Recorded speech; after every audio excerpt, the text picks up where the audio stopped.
In this video, we're going to talk about second degree type 1 block again, and particularly we're going to talk about how does ischemia lead to this second degree type 1 block. So to start, we'll blow up an ECG here. So this is a 12-lead ECG. We can see from this ECG that this person is having an inferior MI, likely with some right-sided involvement. So this is likely a proximal blockage of the right coronary artery. Some of the indicators here, if you look at 3 versus 2, we've got more ST elevation in 3 versus 2, which is one of the indicators that there's likely some right-sided involvement here, as well as some pretty significant reciprocal changes. So we know there's ischemia. The point I'm trying to make there is that we're likely seeing an ischemic heart. So now we can go to the rhythm and say, what are we looking at? And we're going to move through the steps that we typically would move through. So we can look at how regular the rhythm is. And we know that this is regularly irregular. So if we look at our QRS complexes, we have groups of 3 that are regular, followed by gaps. So we've got our kind of gap here. Those gaps are fairly consistent, while when we do have QRS complexes, those are fairly consistent. So it's not regular. We're not seeing a beat, beat, beat, but it is regularly irregular. So we do have some irregularity. Now, we do see some P waves. So the next key here would be looking for P waves. And this is where people could get mixed up, is we do have some fairly evident P waves. Right here, we can see that we have an obvious P wave. Here, we have an obvious P wave. The problem with what we're looking at here is that we're likely losing the P wave in these big giant T waves in this rhythm. So we have a P wave before some QRS complexes, and then we have these gaps. So we do have P waves sometimes, but when we do have them that look normal, and the QRS complexes that come after those P waves look the same. So what that tells us is those impulses must be generated from further up in the SA node. And if they look the same as the ones that are coming from this P wave, chances are there's a P wave here that we're just not seeing. And that is what's happening, is in this ECG, our P waves are actually just being hidden in these T waves. So the T wave is just so big that it's likely hiding those other P waves. So we should recognize that. So likely some are hidden by the T waves. Now, this is where we want to talk about our PR intervals. We know our PR intervals should be less than 5 to 6 small boxes, and we do see that here. So if we look at our PR interval, we see a fairly consistent PR interval here. So P wave, PR interval, QRS complex. Now, if there is a P wave in here, which we're assuming there is, let's look at this PR interval. And then we look at this PR interval, it is lengthening. So if we look again here to here to here, that's bigger each time. So even though I can't see my P wave, I'm assuming it's buried within the T wave. I can pretty easily here see that I have a lengthening PR interval with each subsequent beat. So we have a PR interval that is lengthening. And then we have to look, do we have QRS complexes? Yes, we do. So when we talk about QRS complexes, yes, and they're narrow, but we know that we have a drop beat. So what we can see here is that we have this gap, which is indicative of that drop beat. Yes, we do have QRS complexes, but we have some indication that we're dropping a beat, and that is fairly consistent. So if we look at where that's happening, it is occurring after every 3 QRS complexes. So we're dropping a beat, and that's going to be that rest period that we talk about in our second degree type 1 block. So it's narrow, and we're dropping beats. So when we put those two things together, we have an irregular rhythm, has a lengthening PR interval with drop beats. That is our second degree type 1 block. So what we want to talk about now is, well, why is this ischemic heart doing that? So why is someone who's having cardiac ischemia having these drop beats? So again, this could be someone who's having progressive cardiac ischemia, so they've got acute coronary syndromes and they've had ischemia over time. This could be someone who's having a myocardial infarction right now. This could be someone who's having reperfusion problems as a result of a myocardial infarction. So something is impairing the ability of oxygen supply to get to this AV node. So in order to appreciate what's happening here, we have to take a look at our AV node action potential. So if we look at our AV node action potential, we know it's driven by a couple of things. All of our nodal tissue is going to respond to an IF funny channel. So this is going to be a sodium channel that is going to provide automaticity. So sodium channel is providing automaticity here. Once we hit that -60, sodium channels open is providing that influx of sodium, which is causing some automaticity. Once we get to a certain point, so I want you to picture basically a line like this, we're looking at the calcium channel. So this would be different in the AV node, is that calcium channels or L-type calcium channels are opening here. And as we hit our peak, then we're moving back to our potassium channels in order to have repolarization. So this blue line here is where we start to see our L-type calcium channels open. So what's critical to remember here is that our AV node action potential relies on L-type calcium channels and the flow of calcium. So our AV node action potential relies on type calcium channels and the influx of calcium. And what happens when we have ischemia is that we start to see a delay. So we start to see a delay in these L-type calcium channels. So we're having an issue with having calcium influx. So this red would denote a delay. So there's an issue here, there's dysfunction in the L-type calcium channels, and we're having a delay in calcium repolarization or getting calcium back to where we want to. If you watch my previous video, we know that these channels will decrementally fatigue. So over time, they get more and more and more fatigued. So their function becomes less and less and less. This is not like a sodium channel that is all or nothing. If I hit a certain amount of impulse, then I'm going to trigger an impulse with a sodium channel. Here we have kind of these low and slow calcium channels that are doing their job. But the more they're activated, the more fatigued they're going to get. And the more fatigued they are, the more fatigued they're going to get next time. So they get incrementally more fatigued, or decrementally means that they work worse each time they've been stimulated, especially under less than ideal conditions. This is the whole reason why we have our lengthening PR interval and our drop beats.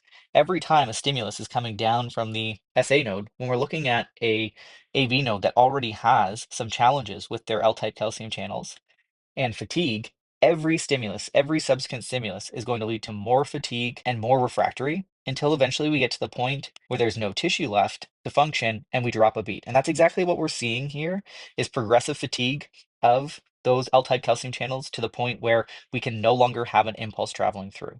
So again, I'll link to my other video on second degree type 1, but the important thing to remember here is that we're having delayed influx of calcium through the AV node. So we have a challenge that's leading to delayed influx of calcium in the AV node. And every time those channels are activated, it gets harder for an impulse to travel through there because they're becoming decrementally more fatigued. So it's progressive fatigue that is the problem. That's why we get a lengthening PR interval, because it's slower and slower and slower until eventually we drop a beat. So what is happening in ischemia? Why is ischemia the number one cause of second degree type 1 beat, and how is it actually happening? And in order to appreciate that or understand it, we have to think about a few things, and it's going to rely primarily on the channels involved in repolarization. So we know that once we've had depolarization, we need to get all of our ions back to resting membrane potential, and that is going to be the key here. So we know that a couple of channels exist. One is going to be our sodium-potassium pump. So we know the sodium-potassium pump is going to be ATP reliant. We're looking at a sodium-potassium pump that relies on ATP. The job of that sodium-potassium pump is, after we have depolarization, would be to pump out or 3 sodium ions and pump in 2 potassium ions.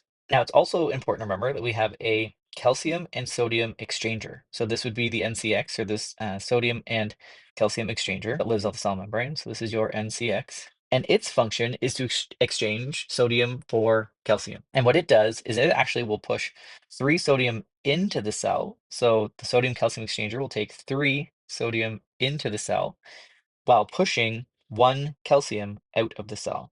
So we will actually push a calcium out. And this is particularly important for maintaining the gradient necessary to use our L-type calcium channels to have an action potential. Because if calcium does not live outside the cell, then it's not going to want to preferentially flow into the cell when we have our sodium channels opening those calcium channels.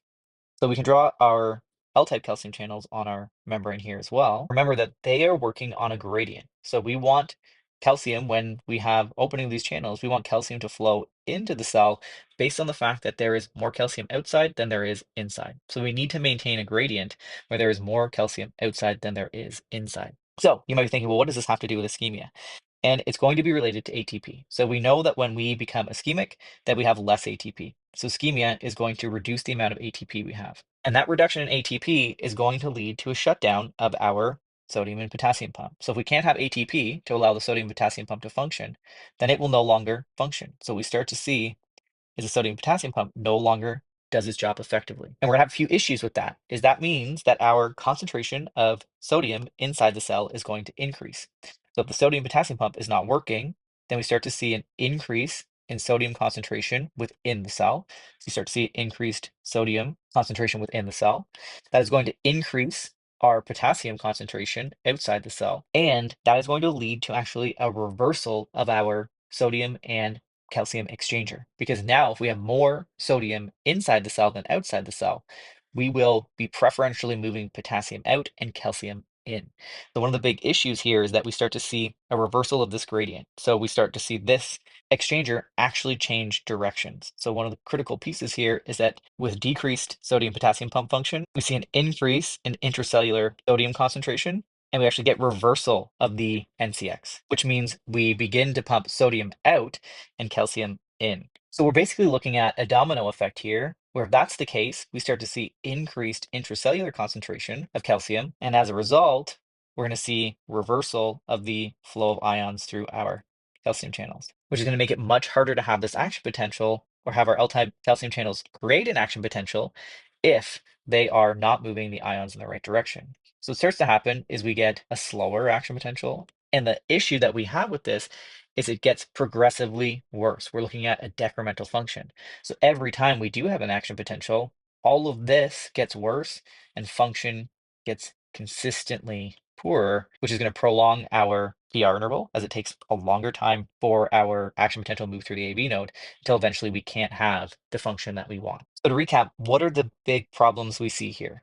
Is in ischemia, we start to see initially shutdown of the sodium-potassium pump, which means that more sodium lives in the cell or is retained in the cell and less potassium is moved out. The more sodium that's in the cell, the more likely it is that our sodium-calcium exchanger is going to reverse. So as intracellular sodium concentration goes up, we reverse the NCX and we actually start to push sodium out and calcium into the cell. Consequence of that is that we get an increase in our intracellular calcium. So we get an increase in calcium concentration inside the cell, which is going to decrease the function of our L-type calcium channels that are supposed to be moving calcium inside the cell.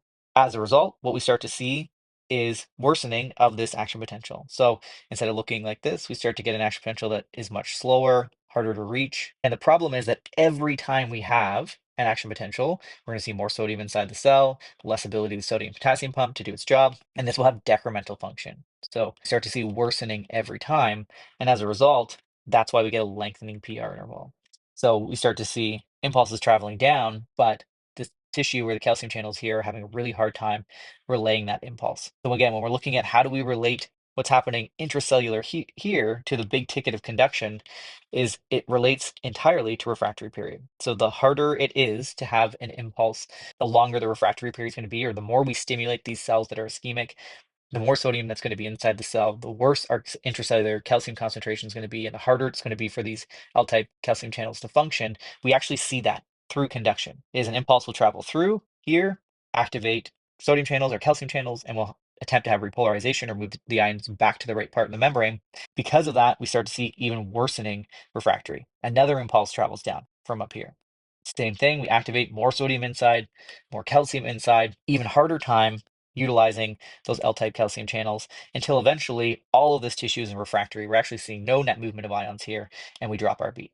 So ischemia, the big problem with ischemia is that it's shutting down the sodium-potassium pump, which is going to lead to failure of the sodium and calcium exchanger, which will lead to just progressive dysfunction of our L-type calcium channels, which are supposed to be pushing calcium into the cell. So the worse that these function, the slower the impulse will be, so the longer our PR interval will be, until eventually we are in complete refractory. We can't use those channels whatsoever, and we need that hard reset. So we need that time, that dropped beat in between, to provide the hard reset where now that tissue can accept an impulse again. But if we don't correct the ischemia, that is just going to keep happening again and again and again. So we've got this tissue that is already having a hard time, and every impulse that goes through it is going to prolong that refractory period and make it harder and harder to have a beat. Now, if that wasn't enough, ischemia is going to cause a few other problems that we need to think about. So when we look at ischemia, one of the big problems is going to be we have decreased function. So remember, we get decreased function of the sodium-potassium pump, which has a direct negative impact on our potassium, or which has a direct negative impact on our sodium calcium exchanger. The other thing that we see is as we have this increase in sodium inside the cell, we will see some fluid shifting. So fluid can shift inside and lead to some cell swelling, which is further going to decrease the function of our cells. So we have to consider the fact that this dysfunction is also going to increase cell swelling, which will impair function and make this condition even worse. And then finally, we're going to see big changes with our resting memory potential, or we're going to see our resting membrane potential essentially become more positive. As we have more sodium inside the cell and we're not having that sodium moving outside, we start to see a more positive resting memory potential, so an increased positivity of our resting membrane potential. And that will have an impact on our IF funny channels because they like to open at -60 and can further reduce conduction through the AB node. So an increase in resting membrane potential can actually decrease conduction as we have less function of our ion channels. So ischemia does lead to some fairly significant problems. When we have something like an RCA blockage that is causing an inferior and right-sided MI, we start to see reduced blood flow to the SA node and the AV node, and we could end up with a second degree type 1 block as that ischemia leads to decreased function of the sodium-potassium pump, which will impair our sodium-calcium exchanger and make the L-type calcium channels less able to do their job, which will lead to, again, for elongation of the PR interval and eventually dropping a beat. We could see some cell swelling, which is going to impair function of our channels, and we could see an increase in resting memory potential, which is going to further reduce conduction through the AV node. These things together, again, with that decremental function of the L-type calcium channels. So because they are not all or nothing channels, they will simply get worse and worse at doing their job, slower and slower until we eventually hit full refractory and we have that drop beat. And that is exactly what we're seeing here.